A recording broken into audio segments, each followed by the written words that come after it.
Muy buenas chicos, ¿qué tal estáis? Ahí está mi flamenco, ¿vale? Que quiero que aparezca. Bueno, ¿qué tal chicos? Vamos a ver hoy los textos expositivos argumentativos que están en las páginas 106, 107 y por otra parte en las páginas 122 y 123 de vuestro libro de texto, ¿vale? Ahí los dan por separado, nosotros también, como podéis ver, los vamos a ver también por separado, ¿vale? El expositivo y el argumentativo. Pero muy por encima, ¿vale? No voy a intentar que sea muy breve el vídeo, pero lo que os digo es que en vuestro libro los separan aún más. Nosotros quiero que lo entendamos un poquito como que, bueno, pues que suelen ir unidos, al menos el argumentativo. El argumentativo se suele estudiar junto con el expositivo. Ahora, al final de todo, diremos por qué, ¿vale? Bien, pues comenzando entonces, seguid las páginas, ¿vale? A medida que lo explico, pero que entendáis sobre todo, ¿vale? Que los expositivos son, como lo dice la propia palabra, es un texto que expone una información, un autor, alguien que escribe sobre un tema que conoce ampliamente, el que se ha informado, que ha buscado información, ha leído, etcétera, etcétera, ¿vale? Coge y expone una información sobre ese tema. Por ejemplo, si a mí me interesa, ¿vale? Me interesa el mundo de la astrología, o sea, de la astronomía, perdón, o de la astrología también, si me interesa mucho este campo científico, yo puedo coger y entrar en una página tan conocida como la Wikipedia, que tiene cosas muy buenas, y encontrar, pues eso, este artículo, ¿vale? En el que yo me voy a encontrar lo que es una galaxia. Definiciones, aclaraciones, clasificaciones, ¿vale? Todo esto va a aparecer en un texto expositivo. Creo que no hace falta mencionar mucho más lo que es porque lo entendéis. Fijaos que, en cambio, si yo tengo un texto argumentativo, lo que voy a tener, ¿vale? Seguid las páginas que os he dicho, voy a tener un texto en el que existe una opinión. Existe lo que se llama una tesis, es decir, la opinión de alguien, ¿vale? Que va a argumentar, que va a desglosar, que va, bueno, pues a intentar justificar por qué piensa así a partir de una serie de argumentos y de una estructura que vamos a ver. ¿Vale? Entonces, expositivo es objetivo, ¿vale? Y el argumentativo es subjetivo. Eso ya de entrada, ¿vale? Para seguir, ambos en general presentan una claridad, objetividad no, ¿vale? Porque ya hemos dicho que no, pero claridad, una tendencia hacia la sencillez, aunque no necesariamente, pero sí que al menos procuren darse a entender, ¿vale? Que no sea una cosa oscura, que no se entienda, porque lo que busca es que un lector bueno, o aprenda o bueno, o que genere un debate en el lector en el caso del argumentativo, ¿vale? Por lo tanto tiene que estar implicado. Si no entiende nada, pues no es poesía, ¿entiendes? Sino que es, por lo tanto, es otro tipo de texto mucho más bueno, pues más cercano al lector. Bien, aquí tenemos otros rasgos que usa la tercera persona en singular y de plural, porque no estás hablando de tus sentimientos, hablas de cosas que ocurren en la realidad, por eso es objetivo, por eso se habla en tercera persona. Y es un lenguaje preciso, es decir, que va a utilizar palabras, lo vamos a ver ahora, sobre todo tecnicismos, palabras que solamente se emplean en esos campos concretos, ¿vale? Si yo lo que estoy hablando del sistema solar, galaxia, os estoy hablando, por ejemplo, en el campo lingüístico, ¿vale? Que me pilla más cerca. Si yo lo que cojo es y digo, por ejemplo, sintagma, la palabra sintagma es un tecnicismo, porque solamente lo vamos a emplear, o en principio solamente vamos a hablar vamos a utilizar esa palabra en un contexto de esa disciplina, de la disciplina de la lengua, ¿vale? De la lengua y la literatura, ¿vale? O cuando yo digo, por ejemplo, la fotosíntesis en la biología, o cuando hablo de estalactita, estalagmita en la geología, es decir, todo lo que tenga que ver con algo, ¿vale? De una disciplina en concreto, esas palabras les llaman tecnicismos. Bien, vale, van a presentar además un orden y van a presentar una estructura. Esa estructura, en el caso del expositivo, normalmente es introducción, desarrollo o cuerpo, ¿vale? Y conclusión, cuidado, no nudo y desenlace, ¿vale? Cuidado, esto es muy importante que lo tengáis en cuenta, que el nudo es del narrativo porque hay un problema, se anuda algo, ¿vale? Y aquí no hay nada que esté apretado, sino que es un desarrollo del, pues eso, la galaxia, ¿qué es? Definiciones, aclaraciones, ejemplos, pero no hay un problema de personajes, ¿vale? Y una conclusión en la que, bueno, pues se resume, se sintetiza todo lo visto. Normalmente tiene esa estructura, pero no siempre.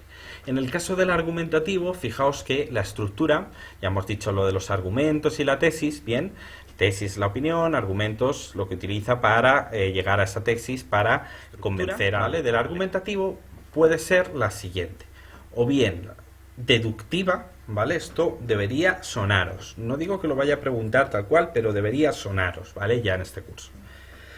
Y ya antes, ya se estudiará, sonará un poco. La deductiva, que presenta primero esa opinión, ¿vale? Esa opinión formal, que es la tesis, ¿vale? Y que pueda parecer explícita o no, ¿vale? A veces hay que deducir lo que piensa ese autor. Y luego una serie de argumentos, ¿vale?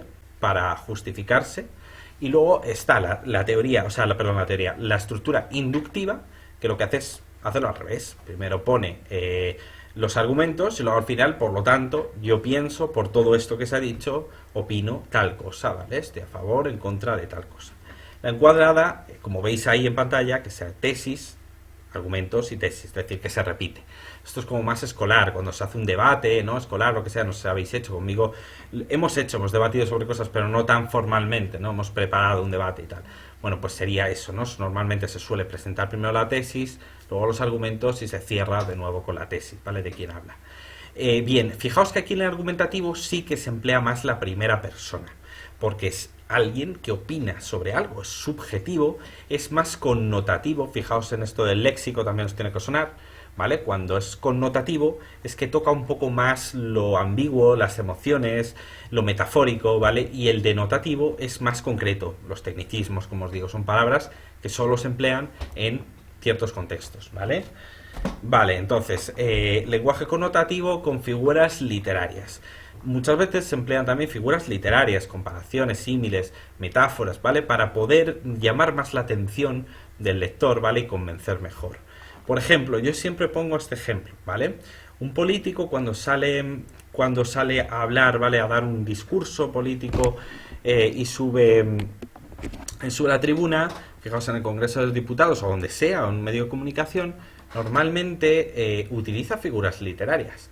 Por ejemplo, anáforas, repite la primera palabra desde el principio. Pienso esto, pienso que tal, pienso que no sé cuál. Paralelismos, ¿vale? Por lo tanto, utiliza figuras literarias, utiliza frases hechas, utiliza una serie de recursos lingüísticos que embellecen, ¿no? Un poquito el lenguaje y que por lo tanto es más fácil así emocionar, tocar un poco la patata del lector o del oyente, ¿vale? Y por lo tanto convencerle de lo que quiere decir. En las clases de argumentos vamos a acabar con esto. En las clases de argumentos, en el texto argumentativo, ¿vale? Vamos a encontrarnos con diferentes tipos. Fijaos, para ello vamos a ver algunos ejemplos de un texto, igual que os he enseñado el de la galaxia. Fijaos, nos he enseñado, por ejemplo, en una revista como muy interesante, ¿vale? Fijaos que si a mí me interesa, por ejemplo, este tema, ¿vale? Que veis aquí. Detectan una misteriosa señal de radio dentro de nuestra galaxia. Bueno, pues curioso, pues mira, me llama la atención hasta a mí ahora mismo. Me meto y me informo. Eso es un texto positivo, ¿vale? Me informo. Y fijaos que aquí no va a haber opiniones. ¿Puede hablar un experto? Sí. Pero no es quien se ha puesto a escribirlo, en este caso es Sara Romero, no va a decir, oh, me encanta este tema y quiero hablaros de ello. No, sino que... se ha saltado esto. No, sino que directamente te va a informar sobre algo de lo que se ha informado ella. Eso es expositivo, ¿vale? Leedlo si queréis, luego lo vemos. Vale, y el argumentativo, por ejemplo, os tengo este preparado, por ejemplo, un tema clásico, ¿no? De debate, el de las corridas de toros. ¿Tradición o maltrato? Bueno, pues aquí habla, este texto ya tendrá unos añitos seguramente, sí, del 2016, ¿no? De cuando se prohibió lo del toro de la Vega y tal. Bueno, pues fijaos que aquí, en este texto, si lo queréis buscar, da argumentos a favor y en contra. Por un lado empieza con los argumentos a favor, ¿vale? Con una tesis que sería la de estoy a favor, o sea, estoy en contra del maltrato animal, en el caso de los animalistas, ¿vale? Esa sería la tesis. Y los argumentos, ahora vamos a algunos, sería esa justificación, ¿vale? Por parte de los antitaurinos. Y al revés, exactamente igual, ¿vale? Tesis y argumentos. Bien, fijaos, si yo lo que cojo es, y digo, menos corridas, dice, los festejos taurinos en los que se incluye la lidia han descendido un 7,5, han descendido un 7,1, perdón, en 2 años. Bien, fijaos, estos son datos.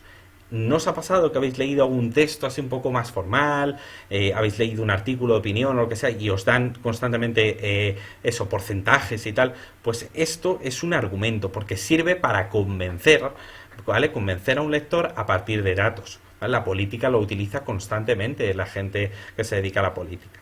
Más, por ejemplo, un argumento por el argumento de autoridad, ¿vale? El argumento de autoridad sería, fijaos, ya hemos visto el de datos, ¿vale? Con estos son suficientes, ¿vale? Esta lista. Es verdad que clasificaciones de argumentos hay, la de Dios, ¿vale? Hay muchísimos tipos de argumentos, probablemente haya pues 5 veces más que aquí, ¿vale? Pero bueno, con estos son suficientes, más que suficientes, ¿vale? Entonces, pero quiero que os suenen, porque de verdad que es un tema muy interesante, porque es de nuestra vida cotidiana, los utilizamos en nuestro día a día sin darnos cuenta, y quiero que los conozcáis. Datos, como os digo, por lo tanto, eso, cifras, datos, ¿vale? Que corroboren algo. El 80% de la gente piensa que tal, por lo tanto, así te voy a convencer más, ¿no?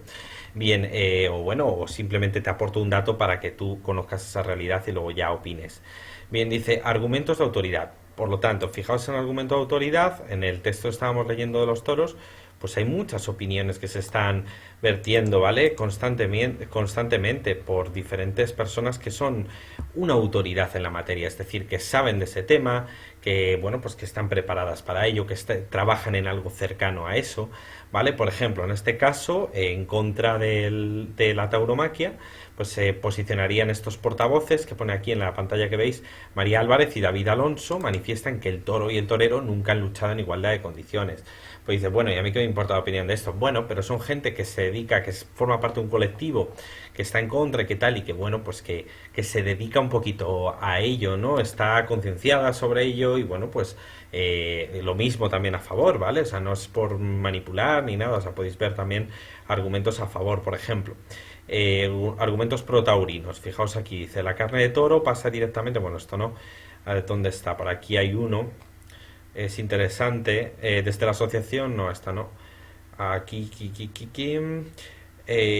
por ejemplo, fijaos en los veterinarios. Esto es un argumento de autoridad de lujo, o sea, buenísimo. Entonces, los veterinarios, Rodríguez y Muñoz, el extorero Campuzano y la ganadería Miura, ¿vale? No ven visible esta solución, ya que opinan firmemente que el toro de Lidia se extinguiría. Esto es un argumento que habréis oído mucho, ¿no? Dice, el toro de Lidia no es un animal con otro propósito que para las corridas, ya que existen otras muchas razas más productivas y con un cuidado, etcétera, etcétera. Fijaos que esto no lo dice cualquiera, sino que lo dicen estas personas que están vinculadas al mundo al mundo taurino, ¿vale? Pero bueno, que lo mismo, a favor y en contra, ¿vale? Encontramos gente, veterinarios, gente experta, gente, bueno, pues que está concienciada sobre ello, a favor o en contra, ¿vale? O directamente toreros, o gente que tiene relación con este campo. Esas son autoridades sobre una materia y son, lo que dicen ellos son argumentos, ¿vale? Sus palabras. Más, fijaos, en vuestro libro de texto viene en la 122, dice, para defender la tesis aportan algunos argumentos, dice en la izquierda en una tabla, dice ejemplos, cifras y datos, citas de autoridad, citas, ¿vale? Por eso cita entre comillas, analogías y comparaciones, por eso vamos a ver alguno más. Fijaos, si del PowerPoint yo lo que tengo aquí ejemplificación, comparación, argumento lógico, fijaos, de la ejemplificación, otro que os tengo aquí preparado. Imaginaos, si yo digo, por ejemplo, estoy hablando del deporte y voy a opinar a favor del deporte, ¿vale? Pero con bueno, pues con cosas a favor y en contra, pero en principio a favor, ¿vale? Con una tesis a favor de hacer una vida, o sea, llevar una vida deportista. Fijaos, dice, lo que está en marrón, ¿vale? Dice, en mi caso, debo deciros que desde que practico natación con regularidad he mejorado muchísimo mis problemas de espalda. Es un argumento de libro, o sea, buenísimo y muy corriente para justificar, ¿vale? Esa tesis, para apoyar la tesis de estar a favor de hacer deporte, ¿vale? Otra sería, por ejemplo, eso sería, por lo tanto, de ejemplificación, porque ejemplifica consigo mismo, ¿vale? Para convencer a alguien. Más, dice, acerca del dopaje, hay que tener claro que si decides practicar un deporte, debes hacerlo siempre respetando sus reglas y siempre con un espíritu noble y sin hacer trampas. De no ser así, las consecuencias pueden ser nefastas. Por lo tanto, está queriendo decir eso, que de una cosa se deduce la otra. Y a esto se le llama un argumento de causa, ¿vale? O de causa, aquí tengo yo de causa-efecto, ¿vale? Lógicamente, por lo tanto, si no respetas esas normas tal, las consecuencias van a ser nefastas. Luego, causa efecto que tiene es este. Eso es otro tipo de argumento que se llama lógico, ¿vale? Es un argumento muy común también, ¿vale? De una cosa, de A se deriva B, ¿vale? Y por lo tanto te convenzo con esa idea desarrollada. Más, bueno, pues hay muchos así, ¿vale? Muchos tipos de argumentos. Pero como os digo, con esto sería suficiente, el de comparación. Fijaos en la página 100 sobre lo que tenéis que hacer las actividades, ¿vale? Por lo tanto, ya os voy ayudando un poquito, ¿vale? Mañana en la clase os ayudaré un poquito más. Fijaos en la página 122, por lo tanto, en el texto del aburrimiento de Bertrand Russell, ¿vale? Que es un filósofo. Fijaos, es muy interesante cómo habla del aburrimiento. Leedlo, de verdad, porque está muy guay. Se entiende muy bien, además. Entonces, fijaos que en este texto, por ejemplo, está utilizando un argumento de comparación. Cuando está convenciendo, está intentando convencerte, ¿vale? En este texto, por si acaso lo habéis leído, no habéis entendido algo, lo que sea, os lo digo. Es un texto en el que está tratando de convencerte de la importancia del aburrimiento en nuestras vidas y que es algo que hay que aprender a sobrellevar, ¿vale? Es decir, que es algo muy propio, por ejemplo, de la adolescencia, es decir, es que esto me aburre, ya lo dejo. Pues que hay que aprender a convivir con ese aburrimiento si queremos saber más, si queremos dominar algo y si queremos aprender y por lo tanto también, en cierto modo, ser más felices, ¿vale? Por lo tanto, dice, todas las mejores novelas, fijaos en el texto, ¿vale? En el tercer párrafo, dice, todas las mejores novelas contienen pasajes aburridos, ¿vale? Y dice, una novela que eche chispas desde la primera página a la última seguramente no será buena novela. Vale, pues se dejan muchas cosas, evidentemente. Y tampoco las vidas de los grandes hombres han sido apasionantes.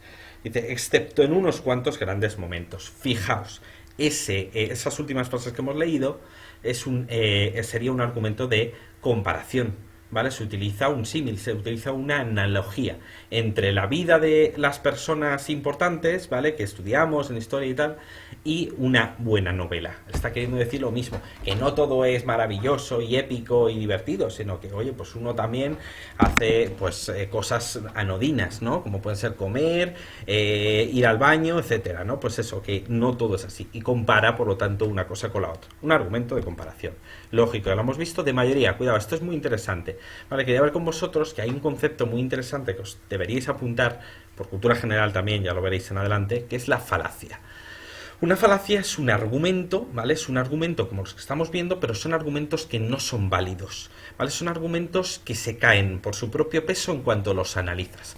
Por ejemplo, lo más común es verlos, por ejemplo, en la publicidad, ¿vale? Cuando la publicidad sale, imaginaos un anuncio de una clínica odontológica, ¿vale? Y sale un deportista o sale una persona como Shakira, me acuerdo de una empresa que lo hacía esto, una marca. Fijaos, pues es como, ¿qué autoridad eres tú? Pues sí, puede ser guapo, guapa, puede ser interesante, puedes tener dinero, pero ¿qué autoridad eres tú en ese campo, en el de la odontología, para decirme, ¿no? Que, pues que vaya a esa clínica, que vaya a revisarme ahí? ¿Por qué me lo dices tú? O sea, quiero decir, ¿qué clase de validez tiene ese argumento? Es un argumento, por lo tanto, que se le llama falacia, ¿vale? Por lo tanto, esas falacias, o por ejemplo, el de cómete esto porque te lo digo yo que soy tu padre o que soy tu madre, eso no es lo podéis decir a vuestros padres, eso no es un argumento válido, es una falacia porque no está sustentado en nada. Si yo te dijera, bueno, cómetelo porque es bueno para tu salud, eso es un argumento, ¿verdad? Es un argumento de datos, un argumento, pues que es válido. Pero si yo te digo, porque te lo digo yo, pues eso es una falacia. Bueno, pues aquí os he seleccionado alguno, por ejemplo, el argumento de la mayoría, que es el de mucha gente hace esto. Esto es muy común, muy interesante, porque es lo que se basa gran parte de nuestra sociedad, nuestra cultura actual. Fijaos, este argumento de decir, no es que la mayoría de la gente lo hace, pues yo también, ¿no? Y es como, pero que lo hagan los demás no significa que lo tengas que hacer tú, ¿verdad? Muchas veces os habéis planteado eso. Eso es una falacia, cuando desmontas enseguida ese argumento, ¿vale? Eso que parece un argumento, es un argumento falso. Bien, argumento ético de valores universales, hombre, pues sí, lógicamente si yo voy, por ejemplo, a criticar el fascismo o lo que sea, y digo, joder, es que fíjate la cantidad de muertes que ha habido en la historia, pues un argumento ético, un argumento a la vez también de datos, ¿verdad? Y un argumento también de ejemplificación, se digo, pues fíjate cuando conquistó tal, por lo tanto, cuando estamos hablando tal país o el otro, ¿no? Pues son ejemplos. Por lo tanto, cuando hacemos un texto argumentativo, estamos clasificando, estamos utilizando, empleando como recursos todos estos argumentos o muchos más que no aparecen en pantalla, ¿vale? Para convencer a un espectador o a un lector, ¿vale? De una tesis que tenemos nosotros a favor o en contra de algo. Bien, bueno, pues aquí yo creo que con esto sería suficiente, no necesitamos ver mucho más, ¿vale? Las clases de argumentos del libro de texto, leedlo, pero que sirva de complemento esto que os digo aquí, ¿vale? Lo que dice la página 123, si acabamos con eso, es que el texto narrativo también sirve para convencer muchas veces, ¿vale? Y explico. Fijaos que entonces en vuestro libro de texto, por lo tanto, bueno, esto hemos dicho ya que ya hemos visto las clases, ¿vale? Bien, en vuestro libro de texto, ¿vale? Porque lo entendáis un poquito mejor lo que viene, en la página 122 y 123, igual que en el expositivo, ¿vale? En las otras páginas, fijaos que relacionan los textos, el expositivo, con la ciencia y con la tecnología, porque es el ámbito de uso en el que aparece, ¿vale? Y por eso hace referencia a ello, a la ciencia y la tecnología, ¿vale? En plan, puede ser divulgativo o menos divulgativo y más científico, más digamos, especializado, o el texto argumentativo, ¿vale? Que puede aparecer en estas páginas, como veis, en textos de divulgación humanística. Esto quiere decir, las humanidades, os sonará, ¿verdad?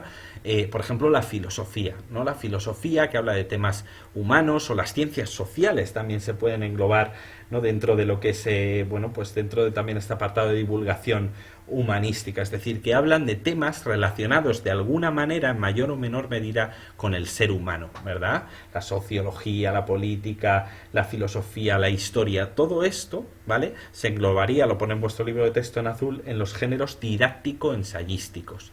Bueno, que os suene simplemente. Si os suena lo que es un ensayo es ese tipo, ese libro, ¿vale? Ese tipo de texto, ¿vale? Que lo que, bueno, ese género textual, que lo que hace es informarte sobre un tema, igual que el expositivo, pero con un autor, ¿vale? Que lo que hace es unir esos dos tipos de textos, el expositivo, lo que tenéis en pantalla, y el argumentativo. Porque por un lado te da mucha información sobre un tema, pero por otro lado hay una opinión, ¿vale? Hay una tesis, hay una forma de ver las cosas, una forma de ver el mundo, que es la que se te plasma en esos textos humanísticos. Por lo tanto, el ámbito de uso significa eso, la filosofía, la cultura en general, ¿vale? Las ciencias sociales. Ahí es donde van a aparecer, en esos ámbitos, van a aparecer los textos argumentativos, ¿vale? Y como os digo, los textos argumentativos aunados, unidos muchas veces a la exposición, como otro tipo de texto. Por eso os lo ponía aquí junto, ¿vale? Porque informa, expone, pero por otro lado argumenta, ¿vale? Y luego tenéis en la página 123, acabamos la narración, como os digo, humanística. La narración humanística significa simplemente que si yo lo que quiero es convencer de algo, ¿vale? Quiero exponer mi visión de algo, filosófica, o por ejemplo, antes, si estoy hablando pues eso, del animalismo, de cualquier tema que conlleve una profundización sobre un tema o lo que sea, yo voy a utilizar la narración también muchas veces para muchas veces justificar lo que pienso.